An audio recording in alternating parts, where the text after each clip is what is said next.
Welcome to the program. Tonight we are turning our attention to the tensions in the Middle East. Yesterday, Iran launched a missile attack on Israel, further intensifying a conflict that is threatening to destabilize the region. This latest development, combined with Israel's ongoing military engagements in Gaza and Lebanon, has left much of the world deeply concerned. The impact of this conflict stretches far beyond the borders of the Middle East. Here in Nigeria, the government is already making plans to evacuate its citizens from Lebanon as the threat of violence in the region grows. With tensions running high and multiple nations now involved, many are beginning to ask, are we on the brink of a larger global conflict? To help us understand the complexity of the situation and what it means for international peace and security, I'm joined in the studio by former Permanent Secretary of the Ministry of Foreign Affairs, Ambassador Bulus Lolo, and Dr. Christian D., who is a retired Air Vice Marshal and Senior Lecturer at the Department of International Affairs and Diplomacy at Bayes University. We also have remotely International Security Affairs Analyst David Otto. Gentlemen, thank you so much for joining us. Thank you. So, Ambassador Lolo, let me begin with you. The tensions in the Middle East are frightening at this moment. The latest being the direct confrontation between Iran and Israel. What do you make of this latest problem that we are seeing now? Well, thank you very much, Constance, and it's a pleasure to be here. The escalation in the conflict has been long coming between Israel and Iran, way back to the uprising of last year with Hamas hitting Israel, taking hostages and killing over 1,000 Israeli nationals. The operation that Israel undertook in Gaza, the scale and dimension of it was such that it would have been a big surprise if Iran had maintained and exercised maximum restraint. But then the killing in Tehran in July of Haniyeh Ismail, and then only a few days back of Hassan Nasrallah, which was finally the last straw that broke the camel's back, would come immediately to explain. But tension between Israel and Iran, as you said in the background story, is decades old. And therefore, what is happening now is simply tensions getting to a point where the parties can no longer hold it. But as to whether it can be contained at this level, it's too early to say. But we must not take it easy, given that anything can happen, right, especially in the reprisal that Israel is bound to take against Iran. Right. Mr. Otto, let me bring you in here. Ambassador Lolo has painted a picture for us of how this could get out of hand. And so Iran has fired about 200 missiles into Israel. Much of them were intercepted with the assistance of the United States. The U.S. actually acknowledged that. We have been trying to get together a ceasefire, or there has been efforts to cobble together a ceasefire. Does the U.S. involvement here jeopardize that ceasefire that has been long in coming? I think we have to be very clear that the U.S.'s position when it comes to Israel, whether you talk about Tehran or Iran, or in the case of Hamas or Palestine, as we've seen, has been very clear. And that position has always been that the U.S. has backed Israel, in all its operations. So the United States is not regarded, by, countries like Iran or, perhaps, Hamas or Palestine as a neutral party. Because, of course, the United States has not hidden its intentions to, support, Israel by all and every means possible. So, I mean, that position is very clear.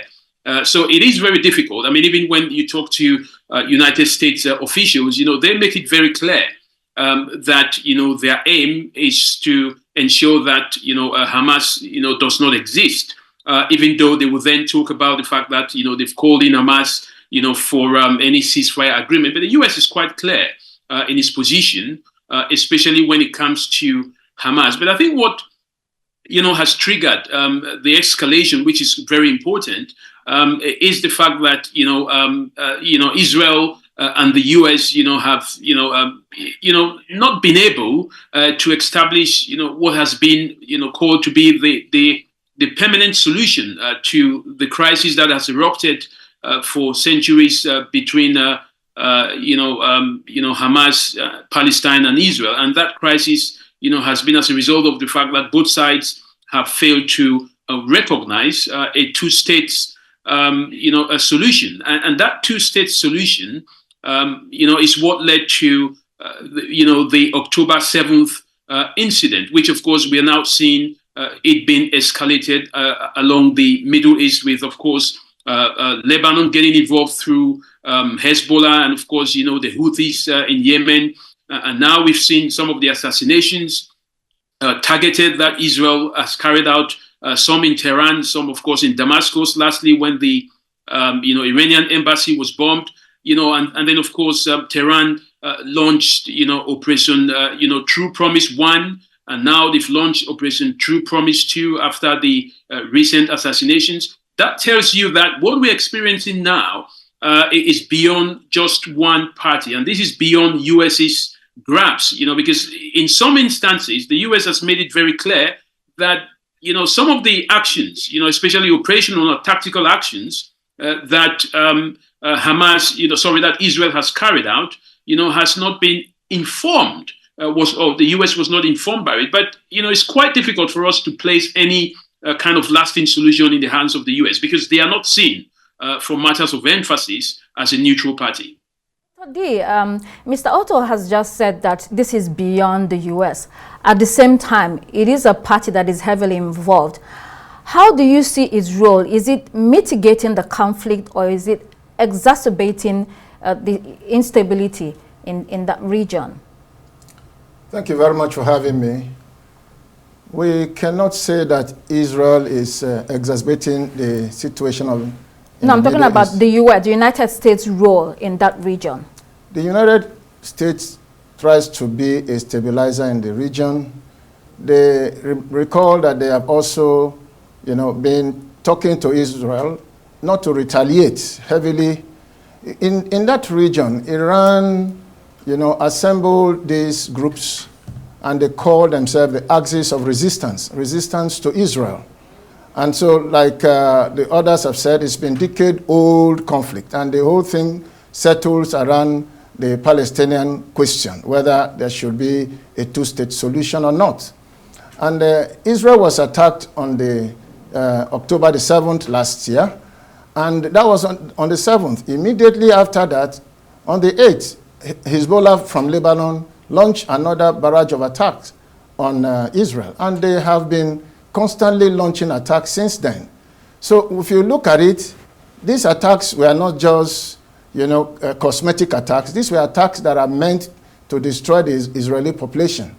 And so the Israeli evacuated all the people, the families that live in that northern Israel, over 60,000 people for 1 year, kept in bunkers and other places. So when you look at it, Israel has a responsibility to defend, her people and the citizens. And the United States also have a responsibility as the leader of the free world to also maintain stability. United States asset is all over the Middle East, and they also guarantee some security to other nations apart from Israel. So the United States' role is very important, but Israel has a responsibility, and being attacked not by a sovereign country, but by groups that are considered as terror groups. They are branded as terrorist groups. They are not legitimate sovereign authorities. Like now that Iran has attacked Israel, Iran is a sovereign state, Israel is a sovereign state. So you can say state on state, attack. But these are proxies set up by Iran to attack Israel, and for one purpose, to destroy Israel. These are the only people that have not agreed that Israel have a right to existence, a right to live in that area. Other states have toned down their own rhetorics, about wiping out Israel. So when you live amongst people that does not want you to live, you have got to react to stay alive. So you cannot blame Israel. For Israel did not call for that October 7 attack last year. They were attacked, and their citizens were killed. Okay, Ambassador Lola, I would like to come in here. So what is going on is that it's like a tit for tat. Right. Israeli Prime Minister Benjamin Netanyahu has already said that Iran has made a big mistake and that it will pay for this. Although Iran is also retaliating for several attacks. So this is a loaded statement, isn't it? Right. Well, very loaded. And I want us to put everything in a context. The background to the crisis, like my panelists have said, is the Palestine question. And ever since Israel came to be as a state, that tension has never gone. And because Israel came to be on the back of an ongoing crisis that declared its own independence in 1948, and since then, the existence of Israel has been questioned by the other side. And it is this questioning of the right of Israel to exist that has brought us to this point, where you have a Netanyahu as the Prime Minister of Israel. I don't know if we have been following, but it has been a long time to hear Netanyahu pronounce a two-state solution. Because ever since he became Prime Minister in Israel, he inherited a state of play where the international community had recognized, the international community had accepted, and the international community was working toward a two-state solution. But Netanyahu is out to change the dynamics in a manner that it is no longer necessary. And that is why when he moved in against Hamas in Gaza last year till now, you can see the scale and the tactics that Israel is using, making it difficult in the name of dealing with Hamas, that the Palestinian state as an independent entity is endangered. So where are we as a people? The global community talking about the role of the United States, even the ongoing presidential campaign in the US makes it pretty clear. Yesterday in the vice presidential debate, the very first question was on Israel.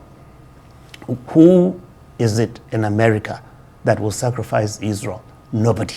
But on the other hand, who is standing for the Palestinians globally? Right. And so that is the dilemma that we face today. Okay, real dilemma. Mr. Otto, looking at or speaking about Prime Minister Benjamin Netanyahu, a lot of people see him as a warmonger.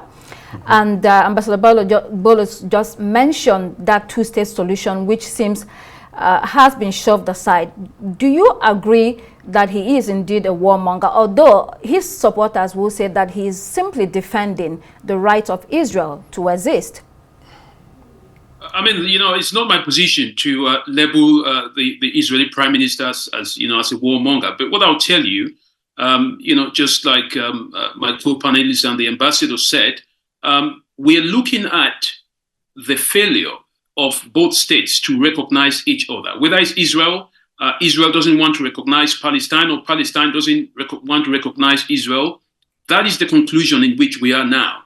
And what the current Israeli administration has done in the back of that is to completely eliminate, what I define as a strategy. And what they are focusing on now is, what is simply operational and tactical solutions. And so Israel now operates on a triangle. And that triangle consists of what? It first of all identifies that Palestine and Hamas are the enemies of Israel. And of course, perhaps that is extended towards Lebanon with the Hezbollah and of course with Iran. And then what it does is that Israel has a very good intelligence.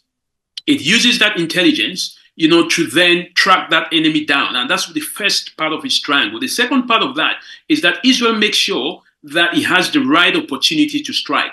Then when it has identified the right opportunity, it then goes to the third angle of the triangle, which is then it then acquires the available capabilities backed by the likes of the US and those who support Israel. So Israel operates on a triangle, and in the middle of that triangle, Israel has itself and the US that supplies it with its its material. So it's purely an operational and a tactical way of running things in Israel as we speak. So there is no long-term strategy. Israel doesn't think about, if we launch this particular assassination against Hezbollah leaders or leaders of Hamas or any of the Iranian leaders, what then happens as a repercussion? He doesn't think about that. He only thinks about that tactical victory. And this is why it completely miscalculates what other countries will do. Remember, we're dealing with nuclear proliferation states that do have nuclear capabilities here. Iran is one of them. Israel, of course, denies that it doesn't have, but, doesn't agree, doesn't say that, it has either. So it's kind of in the middle. Everybody knows that it has. So we're dealing with very complicated issues here. And Israel knows very well that it is backed by the US. So it is not in the favor of any global society at the verge of a nuclear war to be leaning and supporting one side over the other. I think what we should be focusing here as a global society, especially as Africans, is to find a solution that will lead to Israel recognizing Palestine and Palestine recognizing Israel as an independent state. That is the solution to the ongoing crisis. And this is what we have been missing for a couple of years. And it has escalated to the point where if we are not very careful, and I think we've lost that care that we should be talking about, we're already experiencing some kind of a third world war. Whatever you look at it, it doesn't have to look like the First or the Second World War, but we're already in deep trouble here. Right. Dr. D, Israel is potentially opening war fronts on several areas. So there's Syria, potentially there are Yemeni Houthis, and then there's Iran, there's Lebanon. What do you think is the end game for Israel here? Thank you very much. The end game is for Israel to be able to live in peace and secure her people. And when you live amongst people that wants to kill you, you cannot sleep. And so we are talking about a two-state solution. But you look at it that the Palestinians, though the Hamas are Palestinians, it's not Palestine that attacked Israel. Lebanon did not attack Israel. These are groups that are set up by Iran, to carry out, her own purpose of exterminating Israel. So the end game of Israel, opening the war on several fronts, is to degrade and decapitate these, forces that Iran has stoked around her. Because look they are all armed with sophisticated weapons, ballistic missiles. They are not manufactured and produced in Lebanon or in Palestine.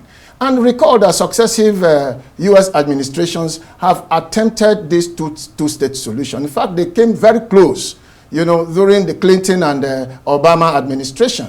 The issue was the Palestinians not agreeing where their capital should be. You want to have your own capital in Jerusalem, and Israel has this as our own capital. So two states, sovereign states, cannot be sharing one capital. And the issue of whether Israel, they are regarded as colonizing power, does not really hold. Because when you look at it, all of these people, they are all, descendants of one man, Abraham. And so they have been there. Israel have been on that land for over 3,500 years. They were conquered and taken out. In fact, the last conquest, it was in the 7th century that the Arabs themselves conquered Israel. And they deposed them and took them to other lands. We have stories that they were taken to Babylon and elsewhere. Israel was scattered all over the world. But After 1948, when it was agreed in the UN that there should be a state of Israel again, then they were given that land. But once they were given the land, they were supposed to exist side by side. Israel did not make war with their neighbors. It's their neighbors that wanted to cast them out of where it was given to them. And they conquered them. All the land that we are talking of, occupied territories, they were conquered in war. In international law, any land you have captured by conquest belongs to you. Right. Yes. Okay, Ambassador Lolo, we seem to be again at a crossroad here. Right. There are two choices. It's either they de-escalate or escalate. What do you say happening? Well, there is no military solution, I must say, to the Middle East crisis. It has to be settled diplomatically, and that would be through negotiation. Yes, through war, there will be a lot of damage. Now, assuming Israel were to prevail, what would Israel do with its Arab population? That's a reality. That yes, you'll create a Jewish state, you'll have your borders, but internally you'll have issues. Therefore, now is the time. But unfortunately, at the global level, and again I talk about power dynamics, the Biden administration is winding down. Call it lame duck. Russia is preoccupied in Ukraine and therefore has its own hands full. Britain, France, and China are the other three permanent members of the UN Security Council. China is quiet, Britain is quiet, France is trying to lend a hand through Lebanon. But on the whole, global peace today will come to be if the permanent members of the Security Council who hold the veto in the Council will agree that finally, once and for all, let there be a two-state solution. Right now, America is so pro-Israel that even the Biden administration, if you notice the attempt to have a ceasefire in both Gaza and Lebanon, is proving very difficult. Why? You have an Israeli administration that is on the fringe of the right, and it is pandering to the interests of the right. The center is empty. And until you bring back that common ground to bring peace and say each side will take, I'm afraid we are in for uncertainty. Yeah, Mr. Otto, when you follow the news, the U.S. has said that it will, in discussion with Israel, decide an appropriate response to Iran. What that response will be, we're not sure. But do you think that the U.S. has an appetite to go further than it already has? Like, is it interested in the destabilization that is already happening? Well, I think, it's very clear. The U.S. hasn't, hidden its support for Israel as far as these conflicts are concerned. And, the U.S. will continue to support the Israeli position. And this is something that the Biden administration has, has made and continues to make very clear. And, in terms of how Israel retaliates, Israel could use, a number of measures.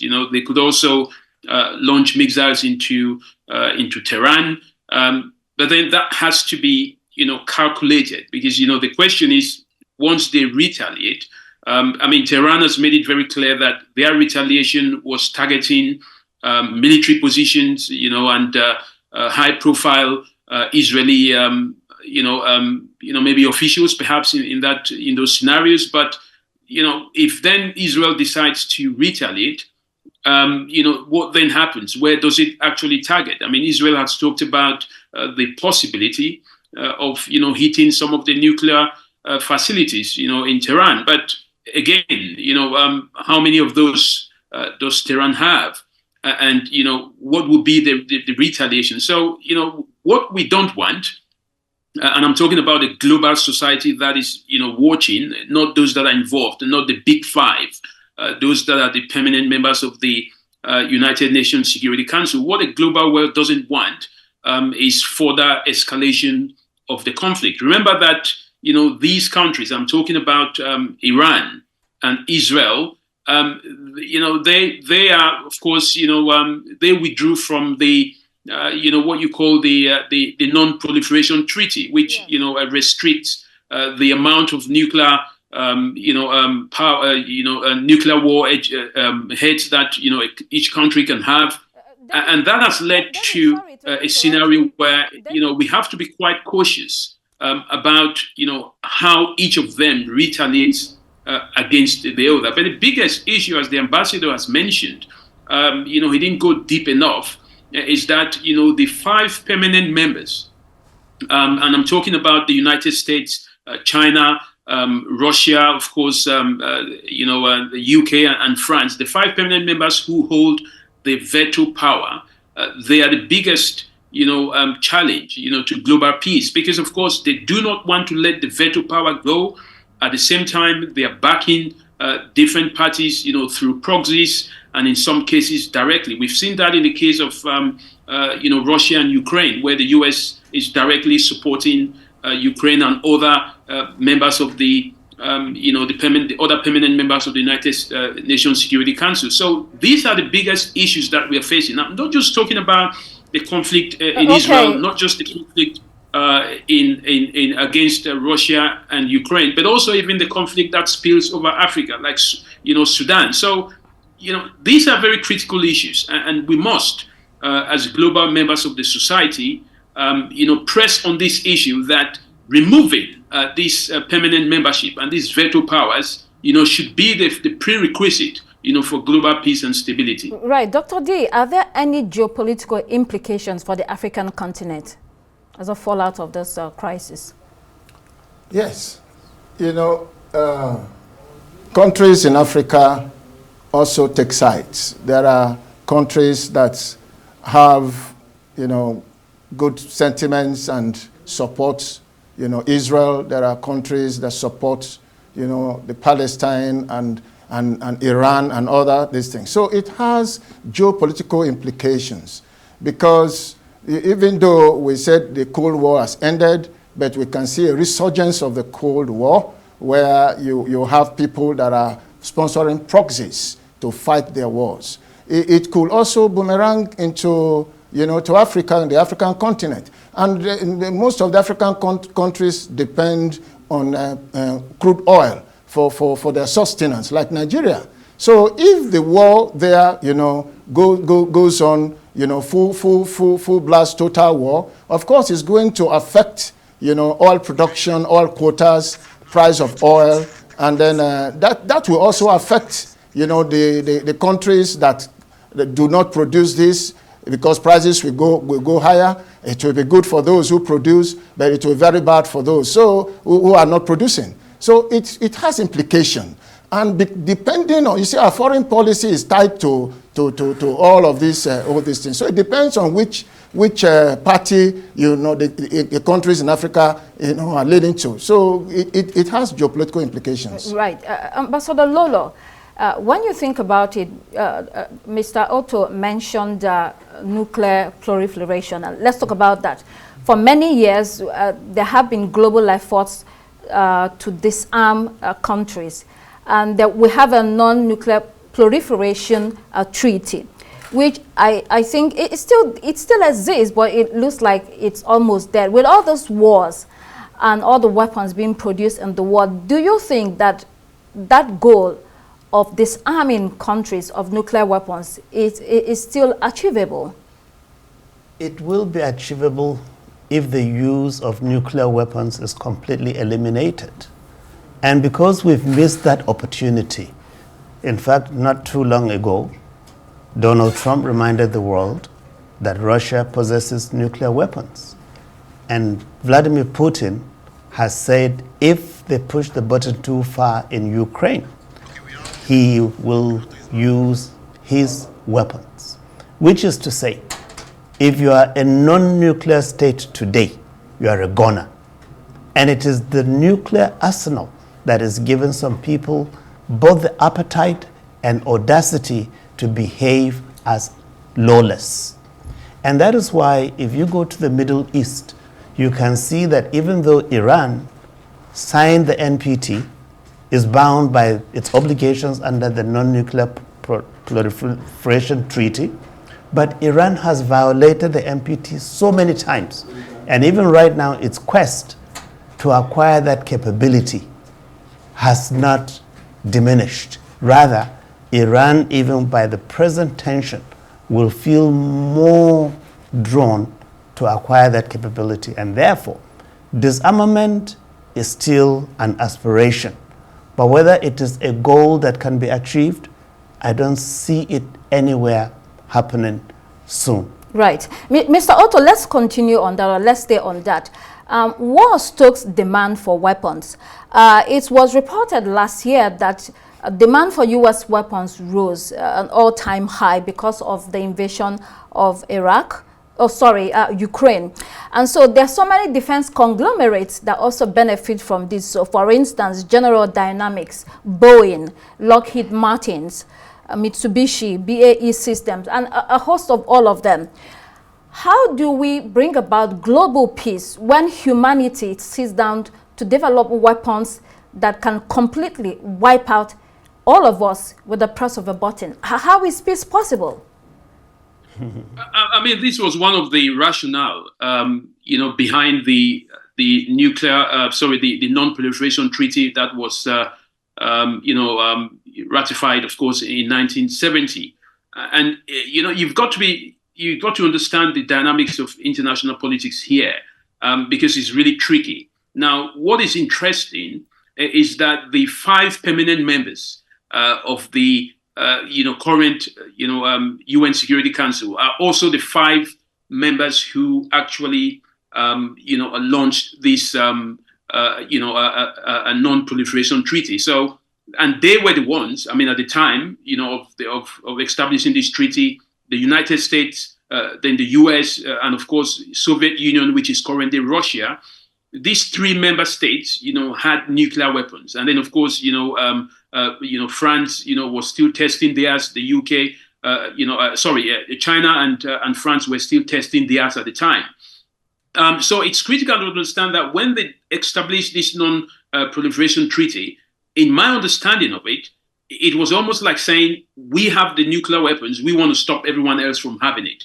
And they established this Article 1, which said, no nuclear state, should share any nuclear capabilities with any other state. And of course, Article 2 made it very clear that non-nuclear states should not acquire any nuclear capabilities from the nuclear states. So, if you look at, for example, the ambassador mentioned about disarmament. Article 6 was very clear in terms of disarmament. But what is interesting is that the nuclear powers then, which still remains the 5 members of the United Nations Security Council, have refused to disarm their nuclear capabilities. And in some way, they have continued to increase their nuclear heads. Some would argue that, they may have not increased it, as, it could have been over the years and it's too expensive to maintain and all that. But these same members have increased their level of, their nuclear warheads. And not just that, interestingly enough, some of them have then breached that non-proliferation treaty by sharing some of the nuclear technologies, perhaps with countries like India, with Israel. Israel denies, of course, that it doesn't have it, but it says, and says that it can't say whether it has it or not, something of that nature. So it's not just about the fact that we have countries that, have gone so far to increase their level of capabilities in terms of arms and ammunition globally. It is because, you have certain countries that seem to present themselves to the world as the custodian of the global universe. And those countries still remain as the 5 permanent members of the United Nations Security Council. And this is the biggest Achilles heels of the UN, in such a way that even the Secretary General of the United States cannot control these member states. Of course, they talk about non-permanent member states. Look at a continent like Africa, with more than, I think it's got about 28% of the United Nations General Assembly vote. It doesn't have a permanent member, in the United Nations Security Council. It is fought for that. They won't give it to them. Why? Because these members, these so-called 5 members, do not want to give away their powers. And they are responsible, to add this, Constance, right. For the global, some of the biggest conflicts that exist in the world. Look at Ukraine and Russia. There were some, intricacies that were fought in the Sahel, where, some of the Sahel states accused Ukraine of aiding and abetting some of the terrorist groups. So I think we've got to be very careful, especially in the continent. And this is why, some members of the African communities have taken a huge step. I spoke to some colleagues who established a group called the Africa Security and Development Network. And what they're saying is that they want to start looking at the current event and advising not just the African Union, but other African countries that, are actually experiencing these global issues to know how to navigate global politics. Because right. we are in a state whereby, even though we are not active members, we don't have the power of the United Nations Security Council permanent seat, we are suffering the most. And in 2050, 1 in 4 human beings in the world will be an African. So we need to take a proactive step, to not just stay on the side and watch what is going on in global politics, but to ensure that we play a prominent role. Okay, Dr. D, you have the last word. All that is happening has an economic dimension. We already see the spike in oil prices, briefly. Yes, and I suppose we are going to see more, because if there is a direct hit from Israel on Iran and on their oil facilities, they are going to have to target those capabilities that supports Iran war efforts.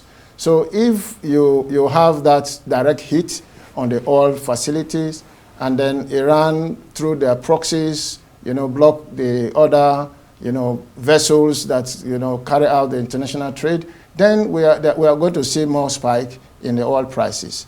So I think that on the economic front, the war is big business, like you have mentioned. Clausewitz tells us that war, is politics by other means. So war is big business, and the people benefit during war while others are suffering. So, but I think if we are going to look at peace, it is when you have a balance of power. And that's what I think Iran is trying to do, to develop that same capability that will make her to be respected, right, and then to also be taken seriously. But it's doing it in a way that is also arousing, further tension in that Middle East. Dr. D, Ambassador Lolo, and Mr. Otto, thank you so much for joining us on Arise Prime Time.